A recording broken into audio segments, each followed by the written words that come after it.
दोस्तों यह जो कहानी जिसे मैं आपको बताने जा रही हूँ, जिसे सुनकर कहीं ना कहीं आप भी चौंक जाएंगे, क्योंकि दोस्तों महाकुंभ 2025 का मेला जो चल रहा है, दिन कुछ न कुछ घटनाएं और कहानी सामने आ रही है। दोस्तों वही जो घटना मैं आपको बताने जा रही हूँ बहुत ही हैरान और परेशान कर देने वाली है। दोस्तों ये उत्तर प्रदेश का एक लड़का अपनी भाभी को लेकर गंगा स्नान के लिए जाता है। वह दोस्तों उसके साथ ही एक ऐसी घटना को अंजाम देता है जिससे जान करके आप भी हैरान हो जाएंगे। घटना सच्ची घटना है उत्तर प्रदेश के मोहम्मदपुर की, जहाँ सोनिका नाम की एक 27 वर्षीय महिला अपने सास और अपने एक देवर के साथ रहा करती है। दोस्तों जो सोनिका का पति है वह पिंकू होता है, वह फौज में नौकरी कर रहा होता है। दोस्तों अभी ड्यूटी पर ही था, उसको छुट्टी नहीं मिल पा रही थी। जो सोनिका होती है वह एक दिन फोन करती है और अपने पति से कहती है कि मुझे संगम में गंगा स्नान करने के लिए जाना है, आप आ जाइए। दोस्तों जो पिंकू होता है वह कहता है मुझे इस समय छुट्टी नहीं मिल पा रही, आप मम्मी को लेकर के या मेरे छोटे भाई को लेकर चली जाओ। दोस्तों फिर वह सास भी जाने के लिए तैयार हो जाती है अपनी बहू के साथ। दोस्तों उसकी सास की उम्र लगभग 50 या 55 के बीच में रही होगी। तो वह अपनी बहू से कहती चलो हम तीनों लोग एक साथ चलते हैं, लेकिन देवर जब सुनता है तो मम्मी से कहता है भाभी के साथ तुम क्या जाकर करोगी, वहाँ काफी ज्यादा भीड़ है, उसमें आप परेशान हो जाओगी, मेरे चलते आप क्यों जाओगी, इसलिए मेरे साथ भाभी को जाने दो, हम दो लोग वहाँ घूम करके आएंगे। राकेश से कहता है भाभी मम्मी को आप क्यों परेशान कर रही हो, ऐसा करते हैं मम्मी को हम बाद में ले चलेंगे, पहले भाभी के साथ में नहीं घुमा कर लेकर आता। दोस्तों सोनिका भी अपने देवर की बातों में आ जाती है। दोस्तों उसका जो पति पिंकू होता है वह अनुमति दे देता है और कहता है ठीक है जाओ, लेकिन सुरक्षित जाना और सही से रहना। दोस्तों इतना कहकर वह उन्हें जाने के लिए कह देता है। दोस्तों इधर जो सोनिका होती है और राजेश दोनों तैयारी करते हैं और दोस्तों यह दोनों मुगल सराय आते हैं और यहाँ से प्रयागराज के लिए ट्रेन पकड़ते हैं। प्रयागराज आने के बाद वह सीधा संगम के तट पर जाते हैं, घूमते हैं। घूमने के बाद दोस्तों यह लोग गंगा स्नान करते हैं और फिर घूमते घूमते इनको शाम हो जाती है। दोस्तों यह आकर प्रयागराज में ही एक कमरा लेते हैं होटल में। दोस्तों जो सोनिका होती है फिर वह कहती है कि देवर जी 2 कमरे ले लेते हैं। देवर कहता है भाभी जी क्या मतलब है, फालतू पैसे बर्बाद करने की क्या जरूरत है, बल्कि उसकी भाभी मना करती है, एडजस्ट कर लूंगा, मैं नीचे लेट जाऊंगा। दोस्तों फिर लोग एक ही कमरा लेते हैं और वहीं फिर होटल से खाना ऑर्डर करते हैं। भाभी और देवर मिलकर दोनों खाना खाते हैं। खाना खाने के बाद जो दोस्तों एक ही कमरे में वह एक बेड पर ही लेटते हैं। फिर वह अपने पति की बातें करती हैं। दोस्तों बात करने के बाद जो देवर भाभी होते हैं एक ही बेड पर बैठ जाते हैं। दोस्तों जो उसका देवर राकेश होता है वह सोनिका को पहले से ही बहुत लाइक करता था, बहुत ज्यादा पसंद करता था, काफी सोनिका की तारीफ करता है और बहुत ही कहता है कि आप बहुत खूबसूरत है, आप भैया से शादी करके हमारे घर पर आई, यही बहुत बड़ी बात है। दोस्तों फिर वह अपनी भाभी की बहुत ही तारीफ करता है। तारीफ करने के बाद वह कहता है भाभी जी मैं भी आपको बहुत पसंद करता हूँ। दोस्तों जब उसकी भाभी उसकी ऐसी बातों को सुनती है तो वह थोड़ा बहुत ऐतराज करती है कि मैं आपके साथ, मेरे साथ ऐसी बातें क्या कर रहे हो, मुझसे ऐसा क्यों कह रहे हो। दोस्तों उसका देवर अपनी भाभी की तारीफ पर तारीफ ही करते जा रहा था। अभी उसकी शादी को 2 ही साल हुए थे। पति उसका हमेशा बाहर रहता था, 1 हफ्ता 15 दिन सोनिका का पति फौज की ड्यूटी में ही लगा रहता था। दोस्तों इधर जो सोनिका होती है वह अकेलापन महसूस करती है। दोस्तों फिर जो राकेश होता है वह अपनी भाभी से बात करता है। दोस्तों फिर इधर उधर भाभी के पैरों और गालों को छूने लगता है। दोस्तों फिर ऐसे ही करते करते वह सोनिका को किस कर लेता है। दोस्तों सोनिका इतराज नहीं करती, दोनों फिर मूवी देखने लगते हैं मोबाइल में। दोस्तों सोनिका और राजेश फिर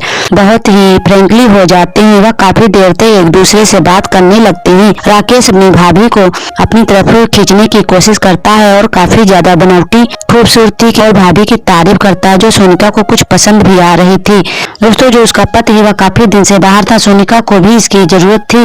दोस्तों जब वह लोग मिल लेते हैं, सोनिका सुबह कहती है कि वह एक दूसरे के पास आ जाते हैं। भाभी के साथ देवर के जो संबंध होते हैं वह काफी मां समान भाभी के साथ उसके गलत विचार थे, इसे भाभी ने नहीं पहचाना, लेकिन भाभी की भी कुछ भी मर्जी रही होगी जो कि वह अपने देवर के साथ संपर्क में आ जाती है। दोस्तों यह लोग यही प्लान बनाकर घर से निकले थे, तब दोस्तों इनका यह सिलसिला चालू हो गया था। और घर पहुंचते ही दोस्तों फिर जो उसकी माँ होती है वह इनसे पूछती है कि राकेश सफर कैसा रहा, ठीक ठाक रहा। दोस्तों यह लोग घर जाते हैं और खाना पानी खा पी करके सो जाते हैं। सब लोग जब लेटते हैं दोस्तों तो राकेश सोनिका का यह जो खेल संगम में चला था या जो संपर्क में आए थे दोस्तों, उनकी जो दोस्ती हुई दोनों के बीच में। राकेश की माँ जब खाना पानी बना रही थी तो उन्हें यह पता भी नहीं था कि दोनों के बीच में क्या चल रहा है।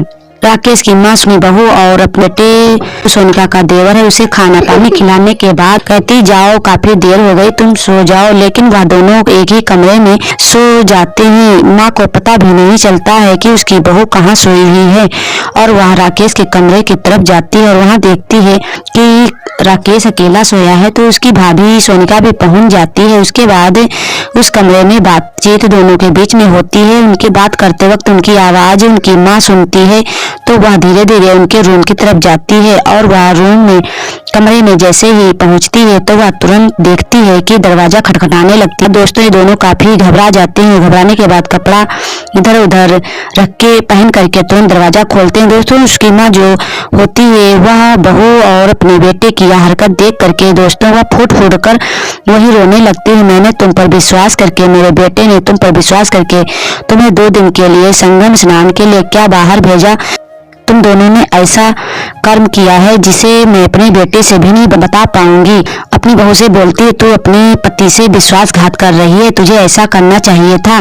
भाभी माँ के समान होती है और अपने बेटे को 2-4 थप्पड़ भी लगा देती है। दोस्तों वह काफी दोनों माफी मांगने लगते हैं अपनी माँ से, लेकिन धीरे धीरे वह वहाँ पर चिल्लाने लगती है तो वहाँ आस पड़ोस के लोग भी आ जाते हैं और वहाँ पर लोगों को भी पता चल जाता है। उसी ने किसी ने पिंकू को भी फोन कर दिया जो सोनिका का पति होता है और उसे भी इसके बारे में जानकारी जाती है। तो वह कहता है कि मैं जब घर पे आऊंगा तब दोनों से बात करूंगा। फिर वह वहाँ से चल देता है। 1-2 दिन के बाद वह घर पर आ जाता है और वह कहता है कि दोस्तों जो पिंकू होता है वह ऐसी बातें अपनी माँ से कहता है 2-4 दिन के अंदर ही घर आ रहा हूँ। दोस्तों यह लोग बहुत ही सतर्क हो जाते हैं। दोस्तों फिर जो सोनिका होती है और राजेश दोनों अब क्या गलत कदम उठाते हैं। और दोस्तों जो पिंकू होता है सोनिका का पति और वह घर पे आता है फौज से वापस, तो वह वहाँ पर अपनी पत्नी को बहुत भला बुरा कहता है और अपने भाई के ऊपर हाथ उठा देता है। उसके बाद दोनों के बीच में लड़ाई झगड़ा होता है। वह अपनी पत्नी को लेकर के